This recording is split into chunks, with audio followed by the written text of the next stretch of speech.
জনপ্রিয় হাওয়াই মিঠাইয়ে মেশানো হচ্ছে বিষাক্ত রং, বাড়ছে ক্যান্সার সহ নানা রোগের ঝুঁকি। এগুলা চিনি আর রং আর কিছু নাই। চিনির মধ্যে হালকা রং দিলে এটা কালারটা আসে। কৃত্রিম রং মিশ্রিত খাবার গ্রহণ করে তাহলে দেখা যাবে তাদের লিভার, কিডনি এবং মস্তিষ্কের ক্ষতিসহ ক্যান্সারের মতো রোগের হওয়ার ভবিষ্যতে কিন্তু বেশ বড় ধরনের সম্ভাবনা আছে।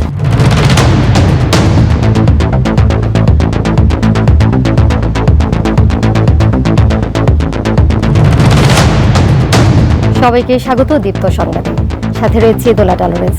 শুরুতেই শুনছিলেন বিশেষ শিরোনাম, এছাড়া নিটল টাটা সংবাদ শিরোনামে আরও যা থাকছে। পশ্চিমা লু হাওয়া পরিবর্তনের ইঙ্গিত, সম্পর্ক নতুন উচ্চতায় নিতে যুক্তরাষ্ট্রের মন্ত্রীর তোড়ঝাড়। বৈশ্বিক সকল সংঘাত বন্ধে জোর দাবি প্রধানমন্ত্রীর, নারী ও শিশুর স্বাস্থ্য সেবা নিশ্চিতের ডাক। সড়ক পরিবহন নিয়ে বৈঠকে ঢাকা ইজি বাইক বন্ধের সিদ্ধান্ত, বাইকে হেলমেট নিয়ে কড়াকড়ি।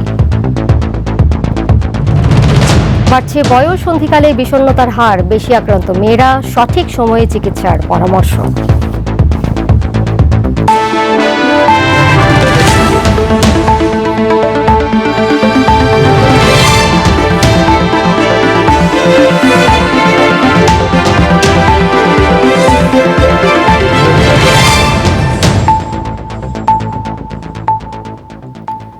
শিশু কিশোরদের কাছে অত্যন্ত জনপ্রিয় এক খাবার হাওয়াই মিঠাই।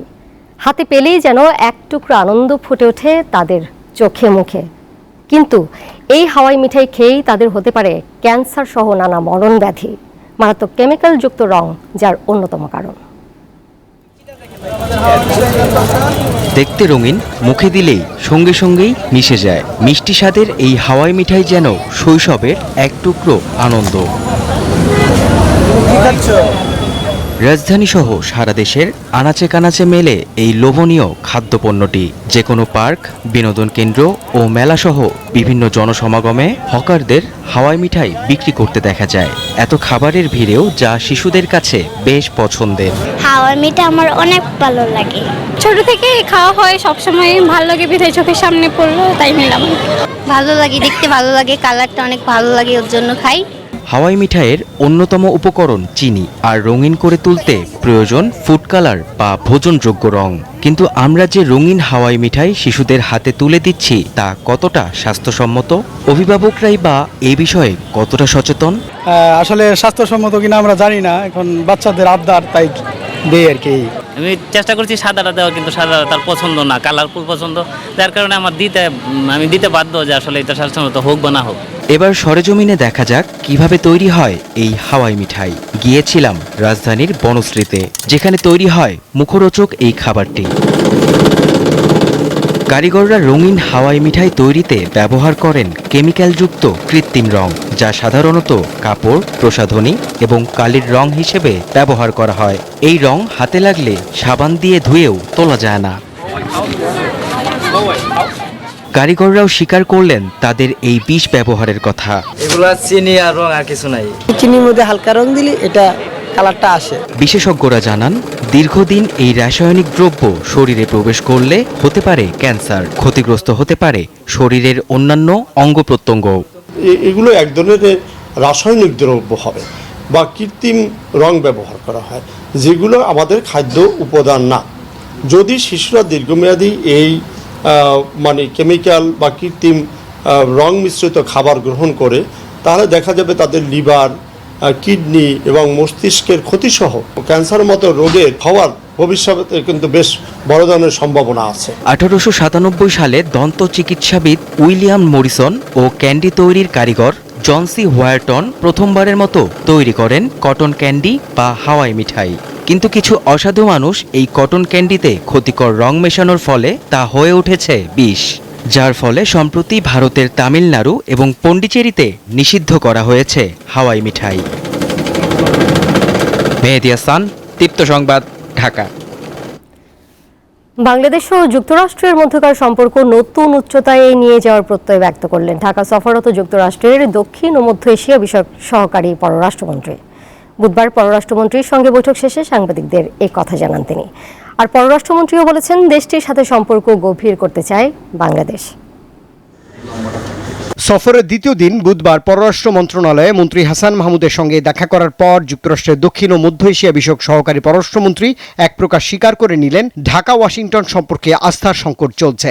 এমনকি দ্বাদশ জাতীয় সংসদ নির্বাচনের আগে অস্বস্তিও ছিল, তবে এখন সব ভুলে সামনে এগোনোর বার্তা দিলেন মার্কিন এই দূত।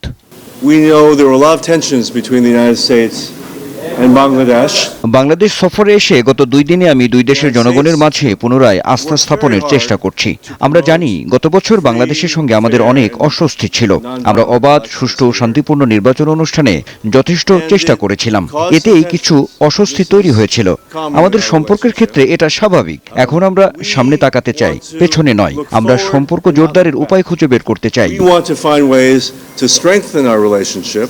পরে পররাষ্ট্রমন্ত্রী জানালেন, যুক্তরাষ্ট্রের সম্পর্ক এগিয়ে নেওয়ার চেষ্টার সঙ্গে রয়েছে বাংলাদেশও। ব্যক্তি বিশেষের উপর যে স্যাংশন হয়েছিল সেটি আমাদের সম্পর্কের ক্ষেত্রে প্রভাব তো ফেলেছিল, তো এটি উগ্র হলে কিন্তু সেটি নিয়ে আমাদের ফরেন অফিসের সাথে আলোচনা হয়েছে যে স্যাংশন দেওয়ার প্রক্রিয়াটাও অনেক লম্বা ছিল, উড্রয়ালের প্রক্রিয়াটাও একটু লম্বা, তবে এই নিয়ে বিস্তারিত আলোচনা হয়নি। এই নিয়ে শুধু এইটুকু আলোচনা হয়েছে, সেটা আমাদের সম্পর্কের ক্ষেত্রে অতীতে সেই স্যাংশন আমাদের সম্পর্কে প্রভাব ফেলেছিল।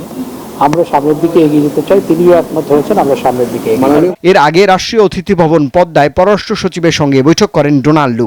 তারও আগে সকালে যান সচিবালয়ে, সেখানে সাক্ষাৎ করেন বন ও পরিবেশ মন্ত্রীর সঙ্গে। পরে মন্ত্রী জানান, নির্বাচনের আগে বাংলাদেশ প্রসঙ্গে যুক্তরাষ্ট্রের ভিন্ন দৃষ্টিভঙ্গি থাকলেও বর্তমানে সেই পরিস্থিতি নেই। নির্বাচনের আগে তাদের একটা দৃষ্টিভঙ্গি ছিল, তাদের হয়তো কিছু অস্বস্তি ছিল, বাট সেটা তো আর আমাদের মধ্যে ছিল না।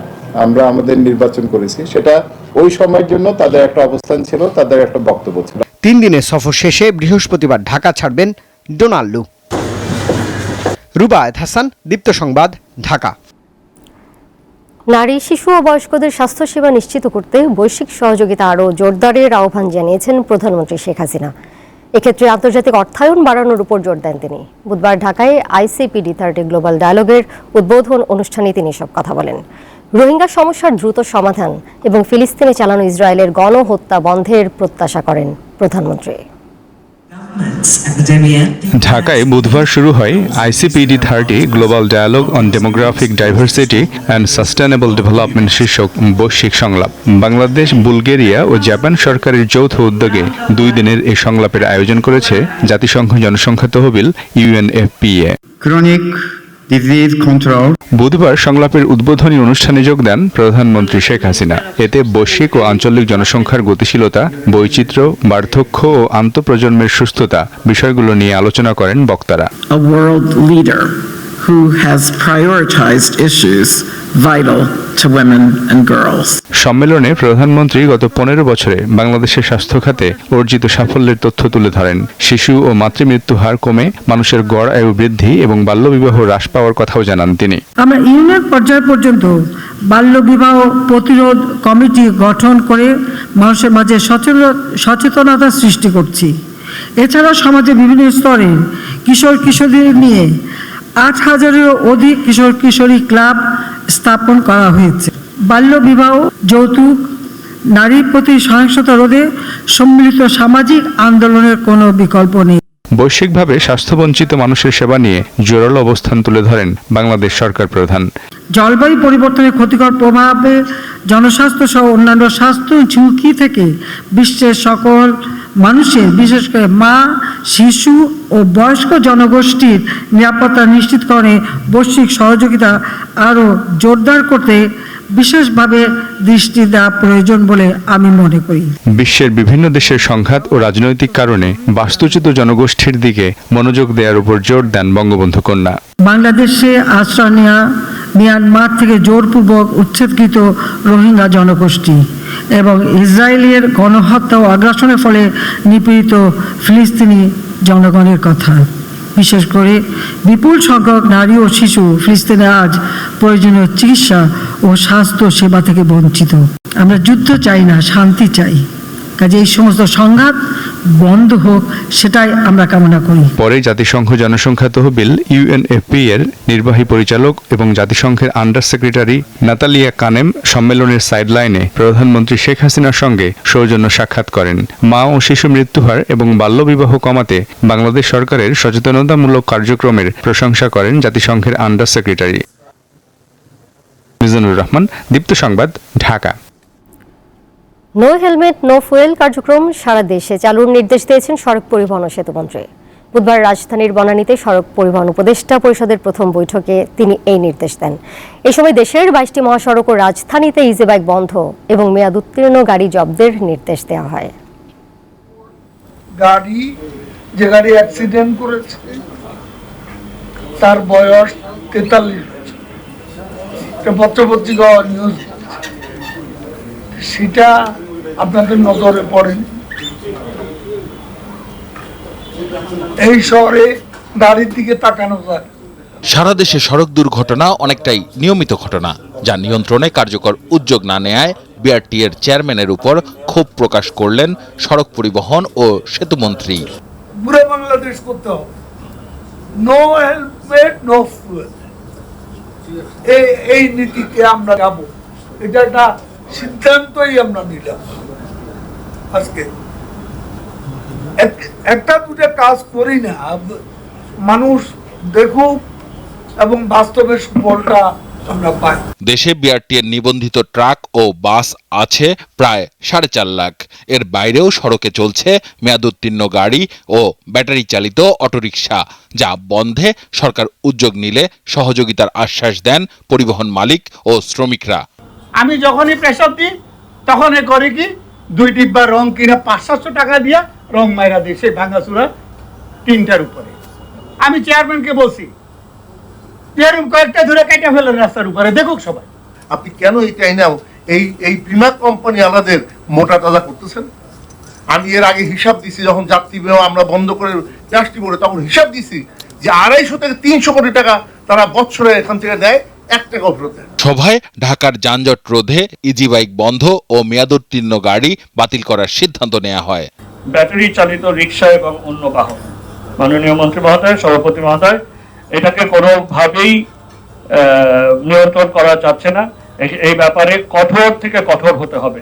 যদি আজকে পুলিশ যদি চায়, ডিএমপি যদি চায় আজকে ঢাকা শহরে কোনো লেগুনা চলবে না, তাহলে কিন্তু চলবে না। সভার সিদ্ধান্ত অনুযায়ী খুব দ্রুত সিদ্ধান্তগুলো বাস্তবায়নে সংশ্লিষ্ট বিভাগগুলোকে নির্দেশনা দেয়া হয়।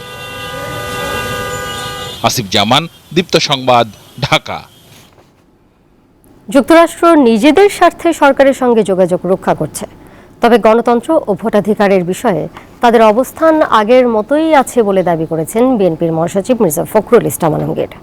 বিকেলে বিএনপি চেয়ারপারসনের গুলশান কার্যালয়ে দলের নেতাদের সঙ্গে প্রথম দফায় বৈঠক হয় গণফোরামের একাংশ ও পিপলস পার্টির সঙ্গে।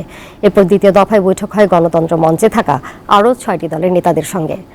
বৈঠক শেষে সাংবাদিকদের মির্জা ফখরুল বলেন, যুগপৎ আন্দোলনের নতুন কর্মকৌশল চূড়ান্ত করতে জোটের শরিকদের সাথে বৈঠক করেছে বিএনপি। গণফোরামের নেতারা বলেন, আবারও নতুন উদ্যমে আন্দোলন শুরু করতে যাচ্ছেন তারা।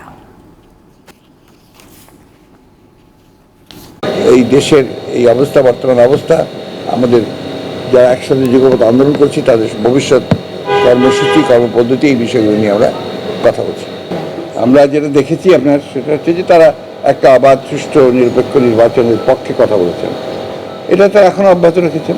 তাদের যে হিউম্যান রাইটস রিপোর্ট যেটা বেরিয়েছে আপনার, এই রিপোর্টে তো প্রমাণিত হয় যে তারা এতটুকু খুশি না, এই বাংলাদেশের বর্তমান অবস্থার পরিস্থিতি তারা এতটুকু খুশি না। দেশে প্রতিদিন গড়ে 27 থেকে 35 জন মানুষ আত্মহত্যা করে। মানসিক অবসাদ, বিষণ্ণতা এবং সঠিক সময়ে চিকিৎসকের পরামর্শ না নেওয়ার ফলেই এমন ঘটনা ঘটে। বুধবার রাজধানীতে এক অনুষ্ঠানে এসব তথ্য উঠে আসে। দেশে নানা রকম মানসিক সমস্যায় ভুগছে 18.7% মানুষ। এছাড়া বিষণ্ণতায় ভোগেন 57.9% তরুণ, যা দেশের ভবিষ্যতের জন্য বড় সমস্যা। বুধবার রাজধানীতে স্বাস্থ্য অধিদপ্তরের non communicable disease control programme এবং বেসরকারি উন্নয়ন সংস্থা ADD ইন্টারন্যাশনাল আয়োজিত অনুষ্ঠানে এসব তথ্য উঠে আসে। জাতীয় মানসিক স্বাস্থ্য ইনস্টিটিউট এনসিডিসি এবং বিশ্ব স্বাস্থ্য সংস্থার জরিপ বলছে বয়সন্ধিকালে শহরে 36.6% শিশু বিষণ্ণতায় ভোগে, যার মধ্যে মেয়েদের সংখ্যাই বেশি। আমাদের ট্রিটমেন্ট গ্যাপ কিন্তু খুব হাই, এটি প্রায় 92 থেকে 94%। এর অর্থ হচ্ছে 100 জন মানসিক রোগীর ভেতরে 92 থেকে 94 জন কোনো ধরনের মানসিক স্বাস্থ্য সেবার আওতার বাইরে, বিভিন্ন কারণেই হোক। আমরা যদি প্রান্তিক পর্যায়ে মানসিক স্বাস্থ্য সেবার চিত্রটি দেখি, তাহলে আমরা দেখব যে আমাদের 62% রুরাল পপুলেশন যেখান থেকে চিকিৎসা নেয়, উপজেলা, জেলা, সেখানে কোনো আমাদের ফর্মাল মানসিক স্বাস্থ্য সেবার ব্যবস্থা নাই। বিপরীতে আমাদের 38% আরবান পপুলেশন যারা শহরে থাকে, তাদের জন্য আমাদের প্রায় 100% মানসিক স্বাস্থ্য সেবা রয়েছে। বক্তারা বলেন, এই বিষয়কে গুরুত্ব দিয়ে প্রণয়ন করা হয়েছে জাতীয় মানসিক স্বাস্থ্য নীতিমালা 2022, গেজেট আকারেও প্রকাশ করা হয়েছে। এখন সময় এসেছে এই নীতিমালা বাস্তবায়নের। আমি সবাইকে একটা রিকোয়েস্ট করব, একটা হচ্ছে যে আমরা অনেক কাজ করি, এনজিওরা ম্যাক্সিমাম কাজগুলো প্রজেক্ট। এখন এই প্রজেক্টের কাজগুলো যখন হয়, তখন প্রজেক্টের লাস্ট বছরে কোনো সাস্টেনেবিলিটি পার্ট থাকে না। যখন আপনারা প্ল্যান করে আসে কাজ নেন, একটা সাপোর্টিং লেটার হয়তো গভর্নমেন্ট থেকে খুঁজেন, কিন্তু গভর্নমেন্টকে কখনোই আসলে ইনভলভমেন্ট করেন না প্রথম থেকে কাজগুলো কিভাবে হচ্ছে। মানসিক স্বাস্থ্যসেবা উপজেলা পর্যায়ে নিয়ে যেতে সরকারি ও বেসরকারি প্রতিষ্ঠানকে সমন্বিতভাবে কাজ করার আহ্বান জানান বক্তারা। লাবণী গুহ, দীপ্ত সংবাদ, ঢাকা।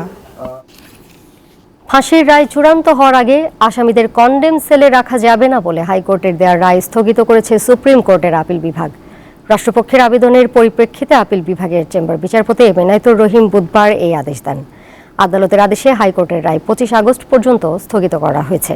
এই সময়ের মধ্যে রাষ্ট্রপক্ষকে আপিল অনুমতির আবেদন করতে হবে। গত 13 মে মৃত্যুদণ্ডাদেশ চূড়ান্ত হওয়ার আগে আসামিদের কন্ডেম সেলে রাখা যাবে না বলে রায় দেয় হাইকোর্ট। ওই রায়ে হাইকোর্ট বলছে 2 বছরের মধ্যে বর্তমানে কন্ডেম সেলে থাকা আসামিদের পর্যায়ক্রমে সাধারণ কয়েদিদের সাথে রাখার ব্যবস্থা করতে হবে। দেশে একেবারেই নতুন এক ব্যবসায়িক খাত সেমিকন্ডাক্টর। 2030 সাল নাগাদ এই সেমিকন্ডাক্টরের বিশ্ববাজার $1 ট্রিলিয়ন ছাড়াবে। তাই দেশে সম্প্রতি চালু হওয়া এই খাতের উপর গুরুত্ব দিয়ে বিনিয়োগ সহায়তা চাইলেন সেমিকন্ডাক্টরের উদ্যোক্তারা। বিষয়টি গুরুত্বপূর্ণ উল্লেখ করে তথ্য প্রযুক্তি প্রতিমন্ত্রী দ্রুত নীতিমালা প্রণয়নের উপর জোর দেন।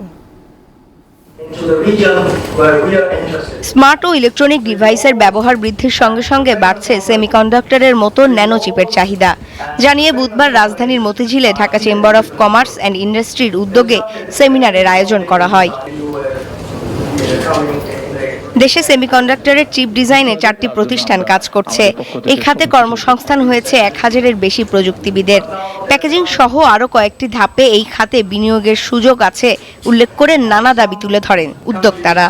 ন্যাশনাল সিকিউরিটির কথা চিন্তা করে কিন্তু আমাদের নিজস্ব চিপ ডিজাইনিং এর জন্য আমাদের এখন থেকে প্রস্তুতি নিতে হবে এবং সেই কারণে বারবারই বলছি যে নলেজ ট্রান্সফার ইজ দরকার। এর সাথে এডুকেশনাল ইনস্টিটিউশনগুলোর একটা যে গ্যাপটা আছে আমরা এখনো ফিল করি। এটা আমরা যখন রিসোর্সগুলোকে নেই, আমরা এটা সবসময় দেখি যে এইটা মানে একটা গ্যাপ থেকেই যায়। সো এই জায়গাটাতে আমার মনে হয় একটা কোলাবোরেশন দরকার। ইন্ডাস্ট্রি কত দ্রুততম সময়ের মধ্যে ইন্ট্রোডিউস করা যায় তার জন্য আমরা আমাদের পক্ষ থেকে সর্বোচ্চ সহায়তা করে দেব। রপ্তানি আয় বাড়াতে এই ধরনের শিল্প গুরুত্বপূর্ণ বলে মত প্রকাশ করেন ডাক, টেলিযোগাযোগ ও তথ্য প্রযুক্তি প্রতিমন্ত্রী। এজন্য সেমিকন্ডাক্টর পলিসি ও এ খাতে বিদেশি বিনিয়োগের উপর গুরুত্ব দেন তিনি। 1 লাখ যে হাই এন্ডের ওয়ার্কফোর্স আমরা তৈরি করব, তার মধ্যে আমার কাছে মনে হয়েছে একটা টার্গেট নিয়ে যে আগামী 5 থেকে 10 বছরের একটা টার্গেট নিয়ে 50,000 একটা pool of talent on microchip designing, এটা যদি আমরা করতে পারি তাহলে কিন্তু পুরো বিশ্ব তখন বাংলাদেশমুখী হবে। সেমিনারে মূল প্রবন্ধে বলা হয় সেমিকন্ডাক্টর শিল্পে যুক্তরাষ্ট্র নেতৃত্ব দিচ্ছে। এরপর বিশ্ববাজারে দক্ষিণ কোরিয়া, জাপান, তাইওয়ান, ইইউ, চীন ও সিঙ্গাপুর কাজ করছে। আতি আনোয়ার অন্তু, দীপ্ত সংবাদ, ঢাকা। সোমালিয়ার জলদস্যুদের জিম্মি দশা থেকে মুক্তির পর দেশে ফিরে খুলনায় নিজ বাড়িতে পৌঁছেছেন এমভি আবদুল্লাহর দ্বিতীয় প্রকৌশলী তৌফিকুল ইসলাম। প্রায় 5.5 মাস পর বাড়ি ফিরেছেন জাহাজের আরেক নাবিক নোয়াখালীর আনোয়ারুল হক রাজু। প্রিয় মানুষদের কাছে পেয়ে আনন্দে আত্মহারা তাদের স্বজনরা। সোমালীয় জলদস্যুদের কবল থেকে মুক্তির পর গত 14 মে চট্টগ্রাম বন্দরের জেটিতে পৌঁছান এমভি আবদুল্লাহর 23 নাবিক। এরপর সবাই ফেরেন উদ্বেগ উৎকণ্ঠায় দিন পার করা স্বজনদের কাছে। খুলনার নিজ বাড়িতে ফিরেছেন জাহাজের দ্বিতীয় প্রকৌশলী মোহাম্মদ তৌফিকুল ইসলাম। বুধবার সকাল 11:30টার দিকে নিজ বাড়িতে পৌঁছান তিনি। তার পরিবারে এখন আনন্দের বন্যা। আজকে আমাদের ঈদ, ছেলেকে পায়া, ছেলে ফিরে পাচ্ছি, এটাই তো আমাদের সবচেয়ে বড় পাওনা। বাবাকে অনেক বড় যে বাবা আল্লাহ সুস্থ হয়ে গেছে, তাই জন্য আমরা অনেক খুশি। জিম্মি দশার বিভিন্ন ঘটনা জানালেন তৌফিকুল। যখন নেভি জাহাজ আসতো রেস্কিউ করার জন্য চেষ্টা করতো ওরা, তখন গিয়ে ওরা আবার অস্ত্রশস্ত্র নিয়ে আমাদেরকে এক জায়গায় বসায় রেখে তাক করে রেখে দিত, ওদেরকে ভয় দেখাইতো আর কি। তো তখন গিয়ে স্বাভাবিকভাবে ভয় লাগার কথা, কারণ ওদের তো আর কোনো সিকোয়েন্স নাই, যেটা মন চাবে সেটা করবে আর কি। জাহাজের আরেক নাবিক নোয়াখালীর আনোয়ারুল হক রাজু প্রায় 5.5 মাস পর নিজ বাড়িতে ফিরেছেন। দীর্ঘ সময় পর সন্তানকে ফিরে পেয়ে আবেগ আপ্লুত হয়ে পড়েন তার বাবা মা। আমার ছেলে 1 মাস বিগত জলদস্যুর হাতে ডিম ছিল, এখন আমার ছেলে বাড়িতে আছে, আমি খুব খুশি। তার আগমনে আমরা খুবই খুশি এবং আনন্দিত। উদ্ধার প্রক্রিয়ায় সহযোগিতা করার জন্য আমরা অ্যাসারশন কমিটির কর্তৃপক্ষকে এবং সরকারকে ধন্যবাদ জানাচ্ছি এবং কৃতজ্ঞতা প্রকাশ করতেছি। সরকার, জাহাজ মালিক ও দেশবাসীর প্রতি কৃতজ্ঞতা জানান জিম্মি দশা থেকে মুক্তি পাওয়া এই নাবিকরা। আফরিদ হাসান, দীপ্ত বার্তা কক্ষ। রাজশাহীর আমবাগানগুলো থেকে শুরু হয়েছে গুটি আম পাড়া। তবে গুটি আম এখনও ভালোভাবে পরিপক্ক না হয় সব বাগানে পাড়া শুরু হয়নি। এছাড়া গোপালভোগ, রানী পছন্দ, লক্ষণভোগ জাতের আম বাজারে আসবে 25 মে থেকে। খেরসাপাত 30 মে, ল্যাংড়া 10 জন, আম্রপালি ও ফজলি 15 জন, বাড়ি 4 জাতের আম 5 জুলাই, আশ্বিনা 10 জুলাই, গৌরমতি 15 জুলাই এবং ইলামতি আম পাড়া যাবে 20 আগস্ট থেকে। এবছর প্রায় 19,604 হেক্টর পরিমাণ জমিতে আম চাষ করা হয়েছে, আর উৎপাদন লক্ষ্যমাত্রা ধরা হয়েছে 2,60,264 মেট্রিক টন। ব্রাহ্মণবাড়িয়ায় আখাউড়া আগরতলা সড়কে 2 দিন সব ধরনের যান চলাচল বন্ধ থাকবে। বেইলি ব্রিজ নির্মাণের জন্য 16 মে রাত 10টা থেকে 18 মে রাত 10টা পর্যন্ত সড়কটিতে যান চলাচল বন্ধের সিদ্ধান্ত নিয়েছে সড়ক ও জনপথ বিভাগ। এক বিজ্ঞপ্তিতে বলা হয়, গাজীরবাজার এলাকায় বেইলি সেতুর বদলে নতুন পিসি গার্ডার সেতুর নির্মাণ কাজ চলমান। নির্মাণাধীন সেতুর পাশে বিদ্যমান বিকল্প সড়কটি ঝুঁকিপূর্ণ হয়, সেখানে বেইলি সেতু স্থাপনের জন্য সব ধরনের যান চলাচল বন্ধ থাকবে। এর ফলে ওই 2 দিন বন্ধ থাকবে আগরতলা হয়ে ঢাকা কলকাতা রুটের বাস সার্ভিস। তবে ইমিগ্রেশন কার্যক্রম ও 2 দেশের যাত্রী পারাপার স্বাভাবিক থাকবে। যাত্রীরা বিকল্প সড়ক ব্যবহার করে যাতায়াত করতে পারবেন।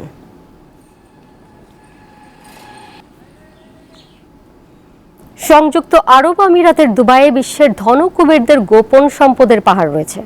এদের মধ্যে পাকিস্তানের প্রেসিডেন্ট জারদারি ও ভারতের ব্যবসায়ী মুকেশ আম্বানি সহ সামরিক কর্মকর্তা ও রাজনীতিবিদ রয়েছেন। ওসিসিআরপির তথ্য বলছে, তালিকায় আছে বৈশ্বিক নিষেধাজ্ঞায় থাকা ব্যক্তি, অর্থ পাচারকারী ও অপরাধীর নামও। সংযুক্ত আরব আমিরাতের দুবাই শহর চাকচিক্যে পরিপূর্ণ। এ শহরের প্রতি আকর্ষণ সব দেশের নাগরিকদের। সম্প্রতি অনুসন্ধানী সাংবাদিকদের বৈশ্বিক network the organized crime and corruption reporting project OCCRP এক গোপন নথি ফাঁস করেছে, যেখানে বলা হয়েছে দুবাইয়ে বিশ্বের ধনকুবেরদের গোপন সম্পদের পাহাড়।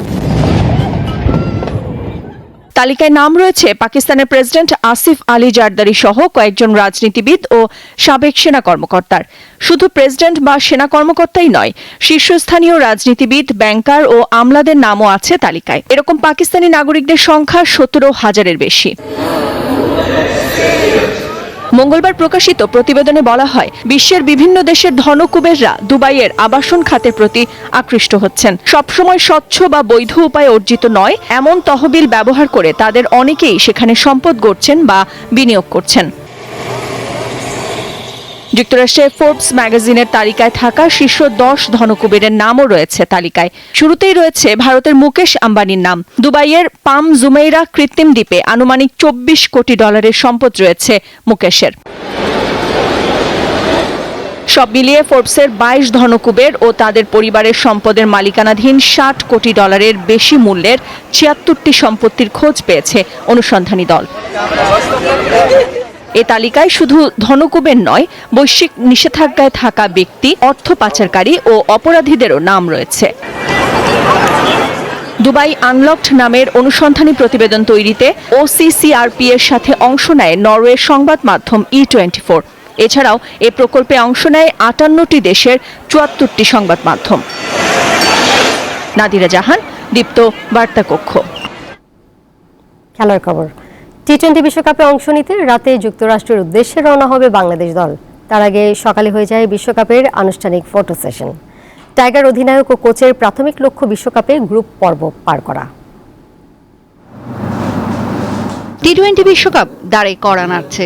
দল ঘোষণার পর পুরো স্কোয়াড নিয়ে মাত্র একদিনের আনুষ্ঠানিক অনুশীলন, তারপরও সেখানে অনুপস্থিত সাকিব আল হাসান। এই ক্রিকেটারের জন্য অপেক্ষাতেই সোয়া ঘন্টা পিছিয়ে গেছে আনুষ্ঠানিক ফটো সেশনও। শেষ পর্যন্ত অনুশীলনে যোগ না দিলেও সুপারস্টারকে নিয়েই ফটো সেশন হয়েছে।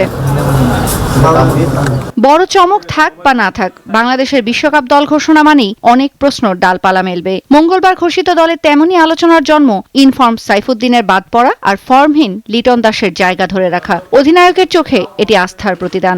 সাইফুদ্দিন সাকিব দুজনই খুবই ক্লোজ ছিল। আমরা কাকে নিব আমরা লাস্ট মোমেন্টে ডিসিশন নিয়েছি। জিনিসটা হলো ওভারঅল টিমের কি প্রয়োজন, টিমের জন্য থাকে না একটা বিশ্বাসের ব্যাপারটা, কার উপর একটু কনফিডেন্স বেশি ছিল, কার উপর হয়তো কম ছিল। জিনিসটা এরকম ছিল। লিটনের ব্যাপারে যে লাস্ট মোমেন্টে আমরা চাইনি যে কোনো নতুন একজন প্লেয়ার আসুক।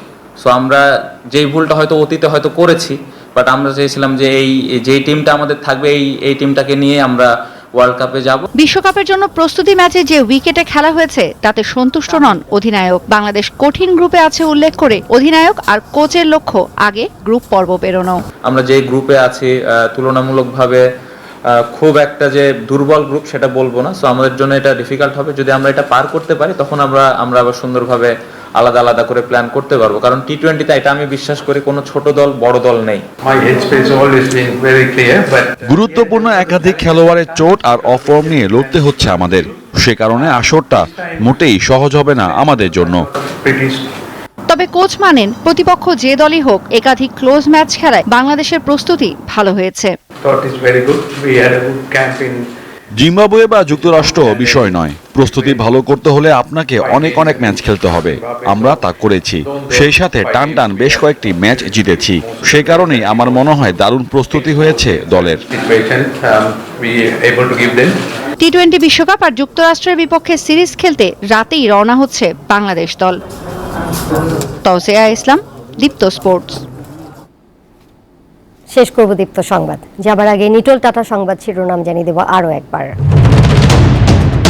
পশ্চিমা লু হাওয়া পরিবর্তনের ইঙ্গিত, সম্পর্ক নতুন উচ্চতায় নিতে যুক্তরাষ্ট্রের মন্ত্রীর দৌড়ঝাঁপ।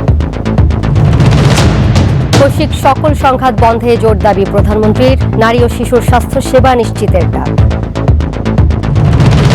সড়ক পরিবহন নিয়ে বৈঠকে ঢাকায় ইজি বাইক বন্ধের সিদ্ধান্ত, বাইকে হেলমেট নিয়ে কড়াকড়ি। বাড়ছে বয়স সন্ধিকালে বিষণ্ণতার হার, বেশি আক্রান্ত মেয়েরা, সঠিক সময়ে চিকিৎসার পরামর্শ।